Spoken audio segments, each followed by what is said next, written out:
All right, give me 1 second, everybody. I'm going to get over here to the live stream and we're going to post this up. That's not what I wanted. There we go.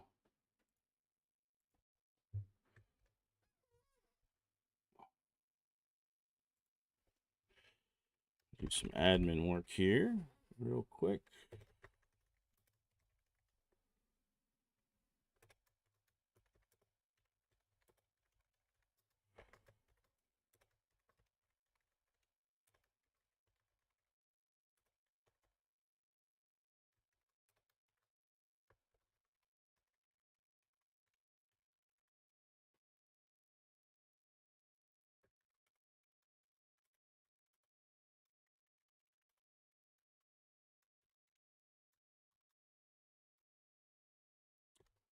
Okay.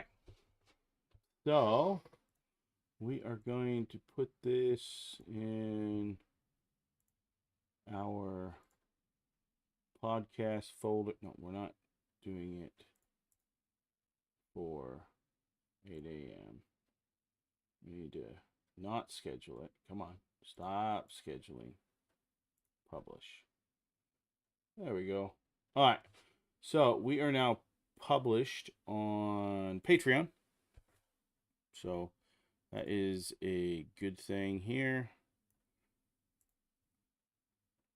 And you know what?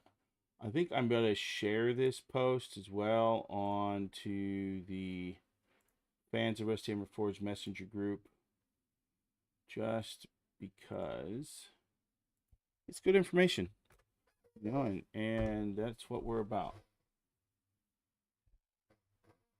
Okay, so yesterday, when we were talking about our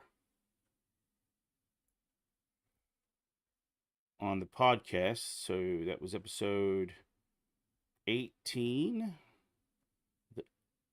right? Yeah, the ignorance of society.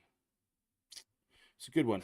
It's stuff I struggle with every day, with dealing with people, right? I mean, because you're constantly in this industry, you're constantly dealing with the public. You don't have to deal with the public. You really don't. But it I'm not going to say that it would behoove you to deal with the public, but the public is how you end up making money. So if you just want to work and make cool stuff for yourself, that's awesome. You know, more power to you. But what ends up happening, here's a perfect example of this. And this leads into today's bladesmithing. Is it worth it?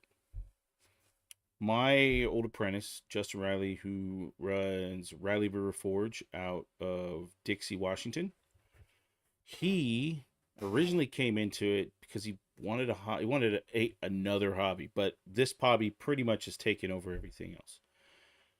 He wanted to learn how to make his own stuff, and so I was like, "Hey, let's do it." You know, this is basically the same reason I got into it, was that I wanted to be able to make my tools rather than buy my tools as much as possible, you know, within reason. You know, if I need a tool like right now, you know, and I can run to the store and grab it, then 9 times out of 10 I'll go buy that tool, and then I'll make a better one later. You know, same thing with a hammer. If I need a hammer now, I'll go buy the hammer and then I'll make a hammer later. That's a, you know, in my opinion, better suited for the job, you know. And we got to the point of his learning where it was time to do edged tools. And so we started out with the most simplest, which is a knife, right? And he says, I don't want to learn how to make knives. It's not what I want to do. I'm like, well, you may not want to learn how to do it, but that's all you're going to be asked for. You know, when you start, like when you first start out, all your buddies, as soon as they find out that you're a blacksmith, they're going to ask you, hey, can you make me a knife? You know, and they're going to want it for free.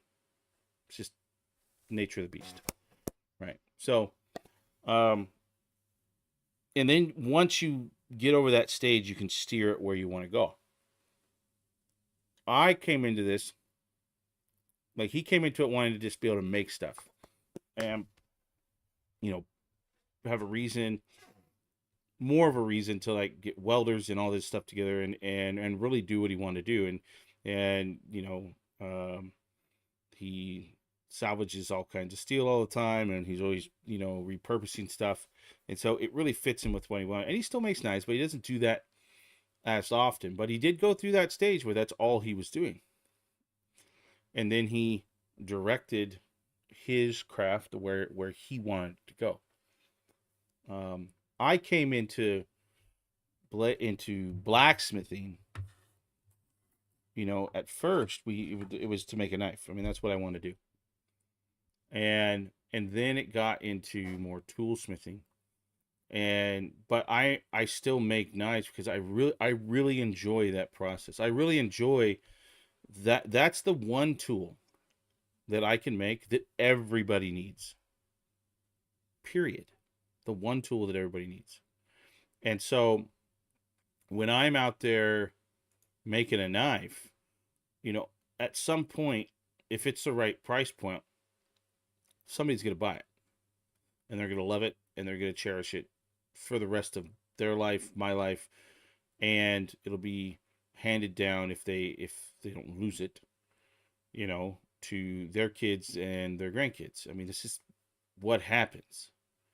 You know, especially when you're making knives to last. You know, the real word, the marketing word is quality, you know, but whenever you hear quality, even though that's part of my thing too, is a quality over quantity, you know, and quality can mean a menagerie of things. So when we're looking at bladesmithing, you could say quality, and you could be talking about appearance, its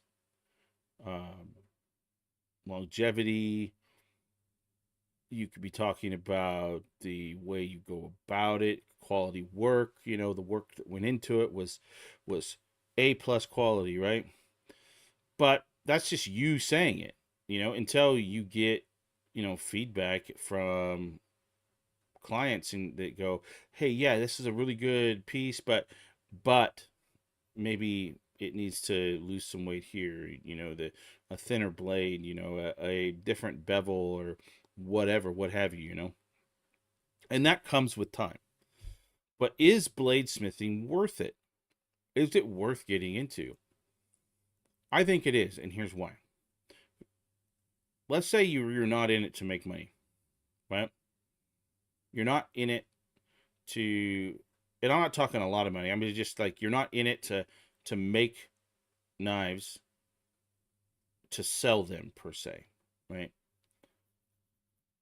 If you can make a blade for every operation of the day. So let's say you go in and you make your entire kitchen set, you know, steak knives, paring knives, you know, boning knives, fillet, chef, vegetable chef, you know, cleaver, everything, right? And then you start, you know, and so then you make, you know, I'm going to make myself a pocket knife. So you make yourself a pocket knife. I'm going to make myself a hunting knife.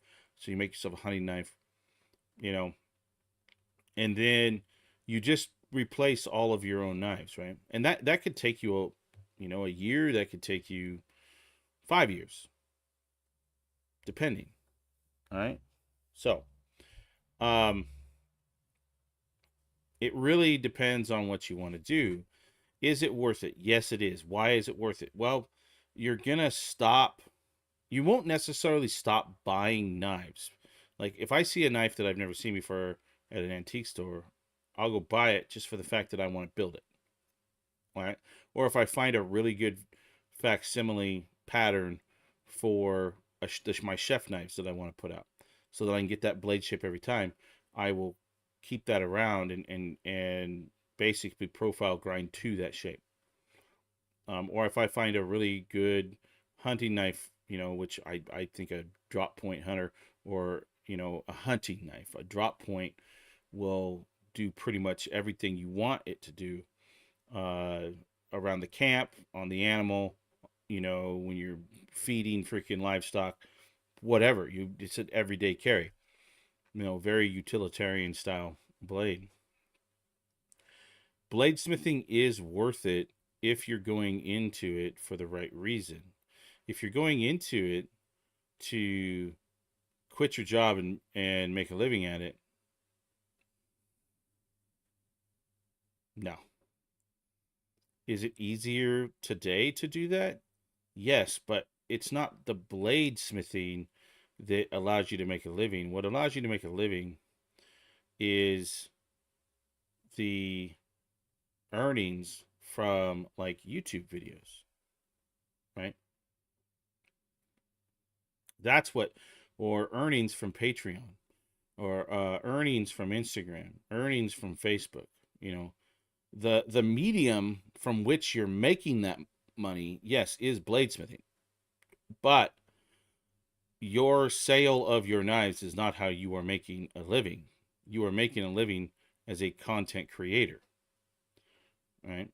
So make sure that you can make that distinction, that bladesmithing isn't what's paying your bills. Content creation is paying your bills in this day and age. Can you make a living at being a bladesmith? Yes, you can. Purely a bladesmith. No content creation, no online presence whatsoever, nothing. Yes, you can. It's going to take you a while. And here's why.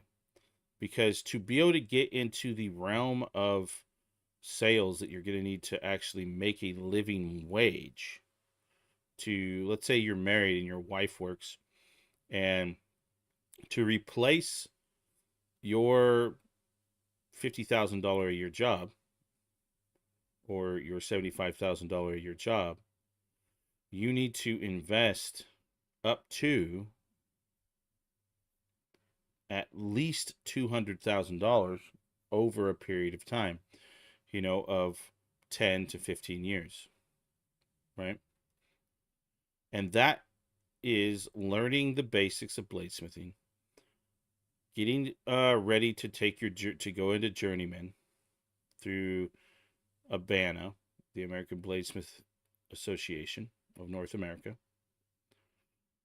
So you go join ABANA. You start your journeyman path. You take your journeyman test.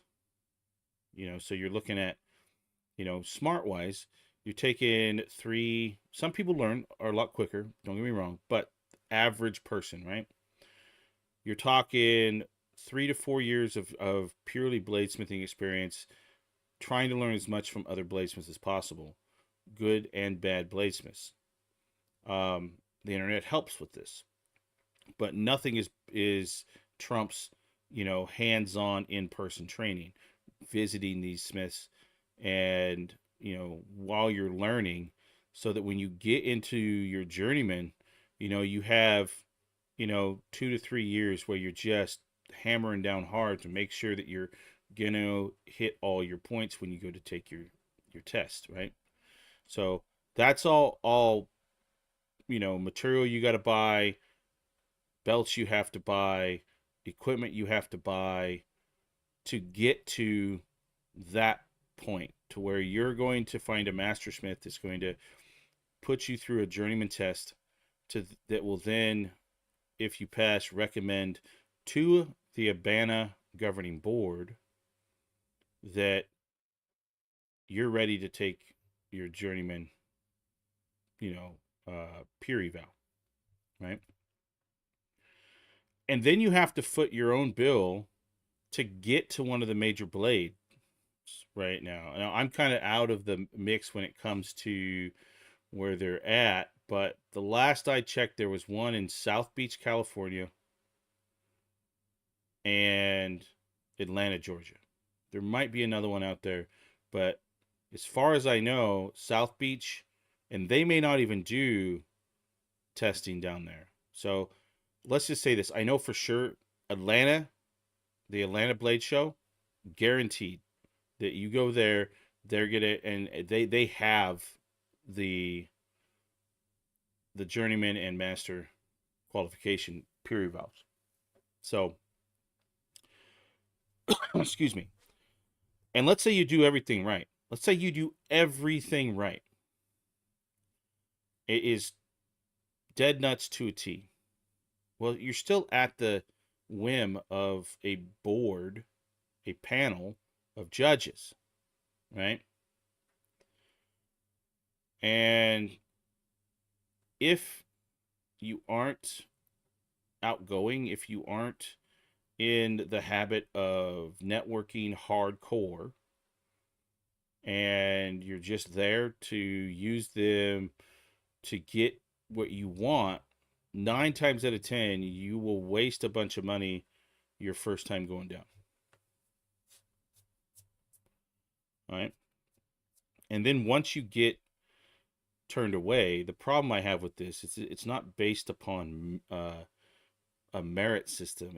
It's a highly opinionated, good old boy system that they may already have the person that they want to be the. They may only put one through 1 year, and he's a local boy, and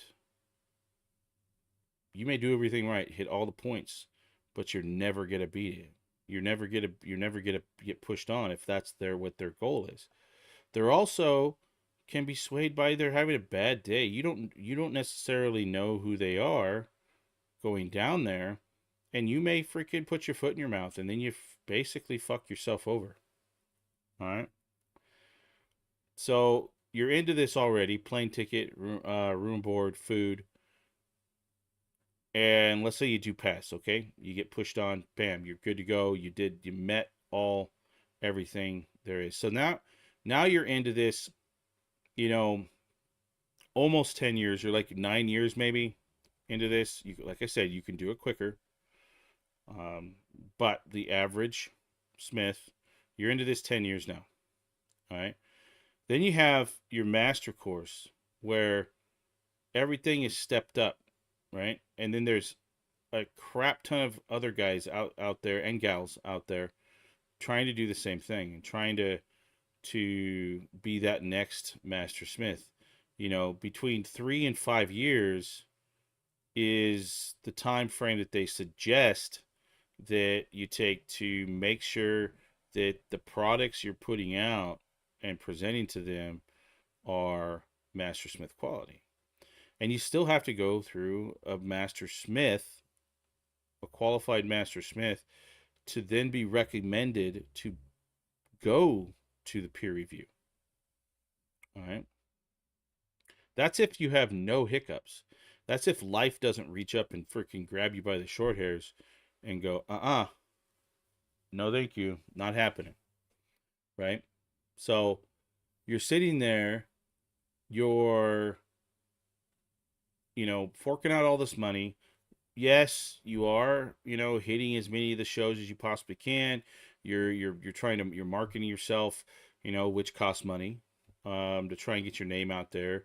You're trying to build a brand because that's what this whole thing's about. If you take this route, it's what this whole thing's about. If you don't take this route as well, is selling yourself as a subject matter expert and building a brand around you, right? Around, like, I'm building a brand around my Maker's Mark, the Rusty Hammer Forge Maker's Mark. My brand, when somebody sees that, I want them to think of, wow, that's a great work, balanced freaking tools, longevity, quality, craftsmanship, stuff like that, usable stuff like that. That's what I want people to envision when they see that mark. And you're building a brand, and a lot of times you'll have a maker's mark. And here's another thing that you have to do. You don't have to do it. It is highly suggestible, because this comes back to, do they know you? right? All right. So if you, let's say you, like I did, I designed a maker's mark of my own creation, drew it out, had it made, and that's what I put on all my pieces. All right. And there's a couple different variations, one with a USA, one without a USA. But for the most part, it's the anvil with the RHF on the side of it. And that's what I put on all my pieces that go out: tongs, hammers, knives, axes, what have you. It is not a law, rule, or anything like that. It is a suggestion that when you're going through this process, when you're going through your apprenticeship program through Abana, your journeyman program through Abana, and your master program through Abana, that when you get into that, is that you put your name on it. So, if I wanted to, N. Thompson would go on there, or Thompson would go on there, right? Uh, I wasn't willing to do that, but you have to be willing to do that. It's highly suggested to everybody I talk to, highly suggested, because what that does, it associates you with that, not your shop with that. And when you get into the master level, it's less about your shop and more about you. And that's what you have to understand, is that by you putting your name on that, so Thompson, they're going to say, oh, yeah, that guy right there. Less likely, not always, but less likely are they going to freaking recognize a maker's mark over a name. Your name is on the list, right? So they look down and see your name on the knife, or your name is on a list and they look down and see your graphic design on the knife. Perception, association, stuff like that. So it's a lot of hoops you got to jump through, and it's all for them, for Abana. It's less about you and it's all about them. Dues, money. It's all about money for them coming in, which that's the nature of the beast. So you got to pay your dues. So your apprenticeship is basically just that. You have to be a due paying member for so long before you can start your journeyman. Right? And then throughout the journeyman, if at any point you aren't paying your dues, I think it's like 6 months. If you don't pay dues for 6 months, you got to start over. So let's say you've taken your journeyman test, right?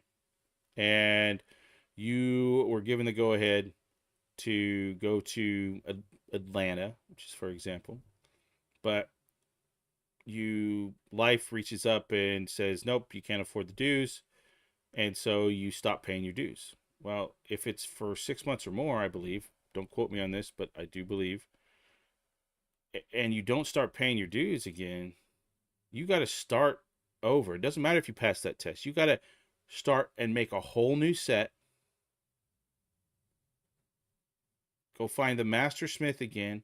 Take the master smith test that they're going to put you through, to then get another go ahead to move on to the next stage of judging. All right.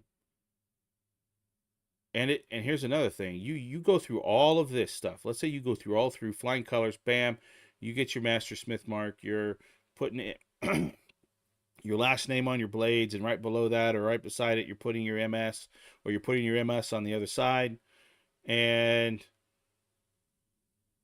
you piss off somebody. They can jerk your master smith at any time. But you spent all this money, all this time, all the sacrifice for them to be able to have all the control. You're not free to do what you want, right? Because if they're going to give you a master smith and recognize you as a master smith, you're going to be putting out master smith work. So you at least better be putting out master smith work. And so, is bladesmithing worth it? Yes. Is going for your master smith worth it? Yes, but depends on what you want to do. If what you want to do is try and be the best bladesmith in the world and get on that stage, then by all means do it. But just know that you are at the whim of Abana. Period. Your little business here you have is realistically no longer you as the bot. You have to be you're no longer just you, right? So you have to Abana has to be part of that. So that's something that you, the smith, have to freaking decide. Do I just want to be a really good maker, or do I want to try and be the best? And yes, you can do it. You can get to that level without subjugating yourself. But it's a lot harder. What does the Master Smith stamp give you? It gives you that marketability. It gives you that I'm a Master Smith, buy from me. I'm a Master Smith. This is, you should buy my stuff.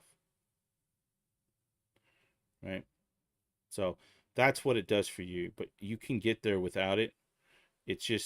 You have to decide that that's what you want to do. If you want to be the best bladesmith in the world, and that's your goal, not just I want to be the best bladesmith in the United. No, if you want to be the best bladesmith, be the best bladesmith in the world.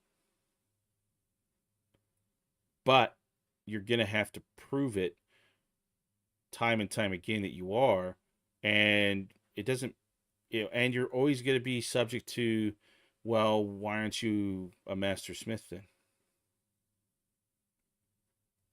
So there's always that. My realm, I used to want to do that, but I got tired of making what everybody else was making. I got tired of looking at the piece I was working on and it basically looking like everybody else, you know?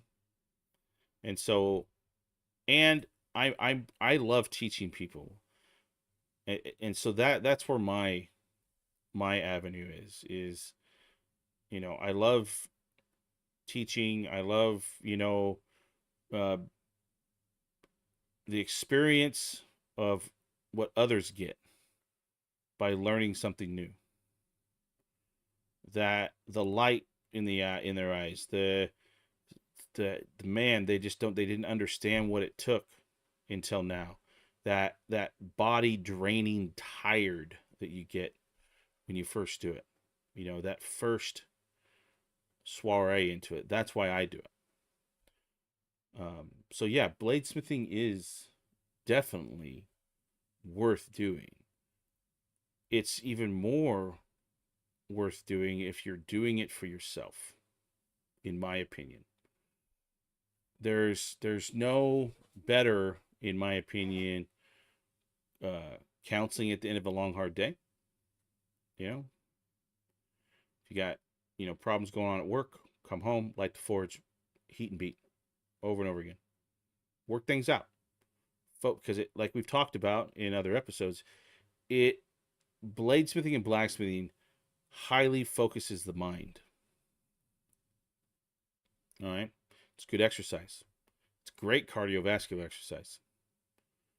Because it really, it makes you're working as hard as you work if you're out running hills. Right? It's hot. You're working with heavy stuff. It's a lot of coordination, learned coordination.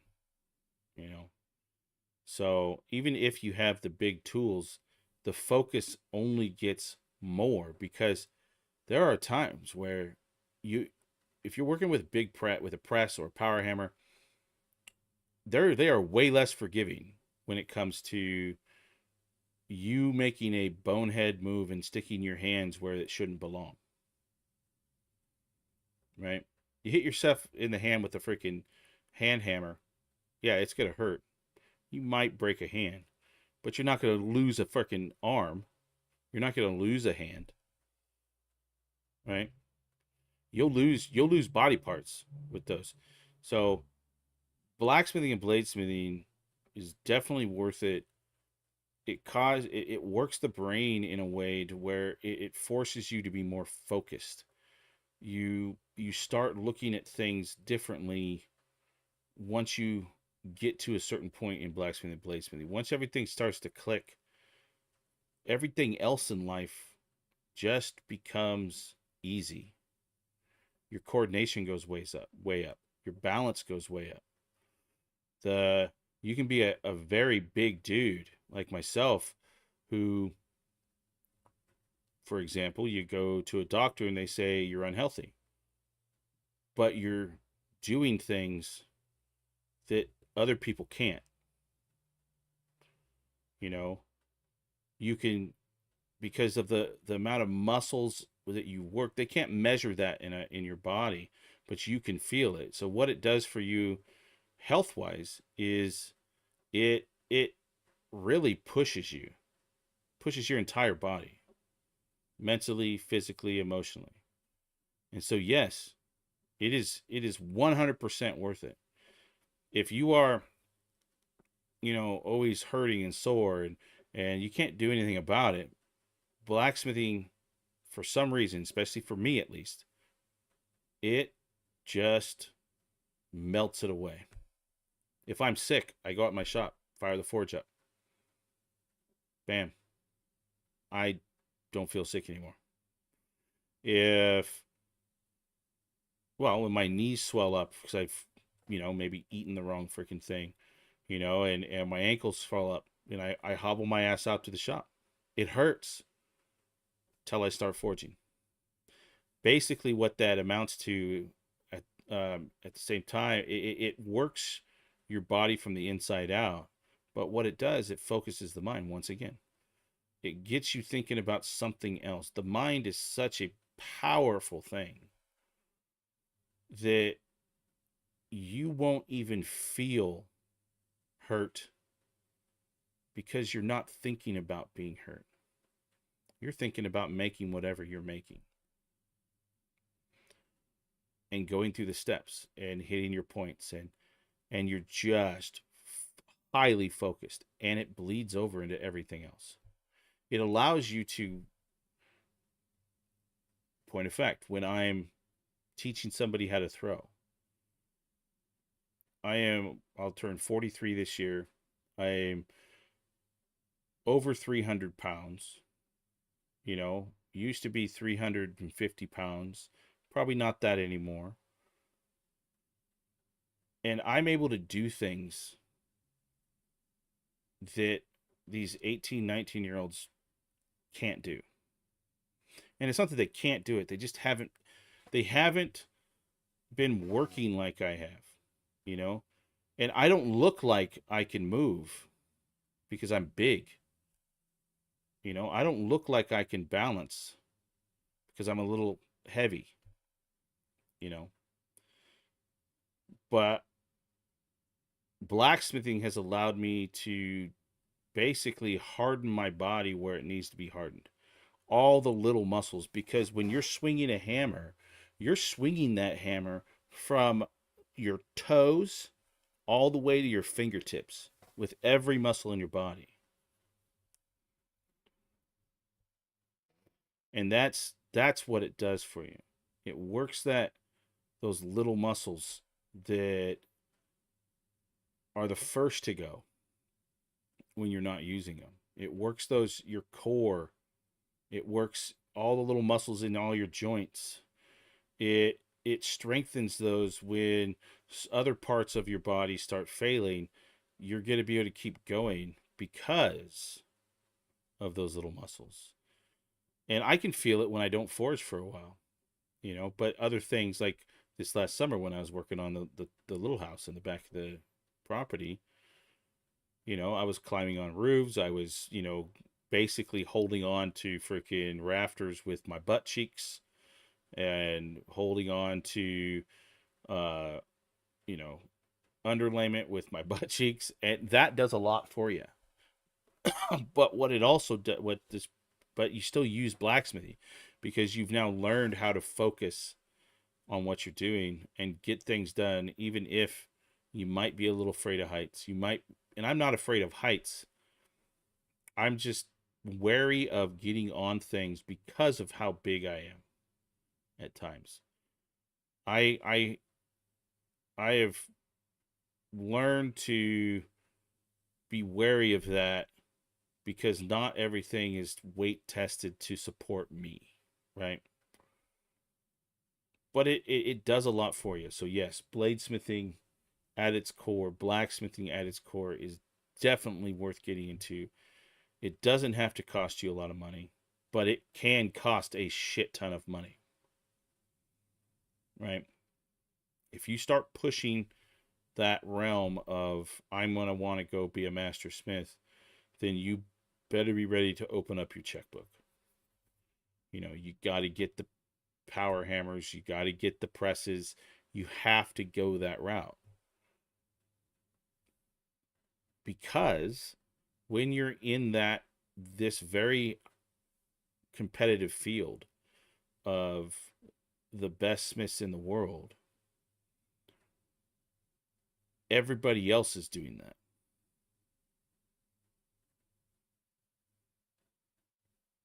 So you better be willing to do it yourself. So that's all it really is. And people can argue with me till they're blue in the face. This is just my opinion. If you have a different opinion on blacksmithing, bladesmithing, please let us know. That's what we have a comment section. That's why I shared it, to our page, to my fans of Rusty Hammer Forge on Facebook, because the fact is there's quite a few smiths in that group. There's quite a few book smart people in that group. People of all walks of life. And so the fact is that and I'll probably end up sharing this after the fact to the Blue Mountain Blacksmith Guild one as well. And I need to get better lighting. It's not bad, but the fact of the matter is, if we don't communicate effectively amongst each other, none of us can get better. So my opinion is driving the way I do things, but it doesn't necessarily mean it's right. It doesn't necessarily mean it's wrong. It's my opinion. So when you get out there and you're like, maybe I should, give my 2 cents, but you're like, no, I don't need that right now. No, please give your 2 cents. If you think that you can add to the conversation, sure. But do just that. Add to the conversation. It does no good for anybody if you're just opening your mouth to hear yourself speak or to, read your own words. So, but yes, blacksmithing, bladesmithing is worth it. I would highly suggest anybody, doesn't matter your age, get into it right now, today. Go find a local person and see if they teach classes. And if they do, take a class. Highly suggest it. If you don't want to take a class, get online. Become a fan of the Forge. Take my master class here coming out in 2025. All at your own fucking speed. So, all right, everybody. It was a little late today, but we got it off. Hopefully, you guys appreciated it. Like I said, as always, it's fun and allows me to voice what's rattling around in my head at times and get it all out. So we are working on today. We're getting the Bushmaster kit ready to go. It's basically done filming. We're basically done. I'm not gonna film the building of the leather carrier. I'm still unsure how I'm going to go about that uh, while keeping everything safe and ready to go. What might actually happen is that each individual will get its own little sheath or scabbard, and that's how it'll be packed in. We may end up doing a, you know, the less leather we use, the better, but we may end up each one gets its own uh, blade cover, and then it all comes together in a package. That might be a way to do it, but I don't know yet. I have to go in and figure this out. We have to get this thing done, and because we have to shoot the final scene, which is the testing of it or the usage. There's no testing. The stuff's gonna work. It's just showing the usage of it and get that shot here within the next few days. So right now, I'm gonna go in, drink some coffee, and then get on mapping out this carrier that we're gonna have. And the I'm trying to make it so that, because it is a Bushmaster kit, so when you're going into the bush, into the forest, or what have you, you're most likely going to have a pack. So how is this going to sit on the pack? Is it going to go in the pack, on the outside of the pack? You should, and at the same time, should you be able to carry like the little hand axe on your hip? I think you should. Keep the others two pushed away, or do you just have covers for everything, and then I build this in a way to where it clips to your pack, and so you can then move them around. I think that I just talked myself into it. That's a great idea. Don't have a centralized pack to where you have to put it somewhere. Make them to where they can either go on your hip, or you can attach them anywhere you want to your pack. That's what we're going to do. So that uses a lot less leather, for one, and allows you, the user, to basically still customize the way you carry them. Yeah. I like that. I really do. So that's what we're going to do. All right. Stay tuned. We will have the giveaway February 24th, 2024. A time will be put out. It'll be on Patreon. You must be a fan of the Forge to qualify for it. You can't just be a free member. You have to be paying your $10 a month. And we'll be giving that away. I can't stop you from not paying after you get out of this. But if you join, you pay $10, you get entered in, and if you decide you don't want to pay $10 after that, fine, it's on you.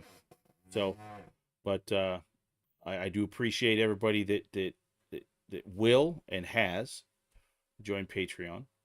Appreciate everybody that tunes in to the YouTube channel, Facebook, that is part of the Messenger group. I really appreciate that. And yeah, all I can say is stay safe out there, guys and gals. Be well. And as always, Forge on.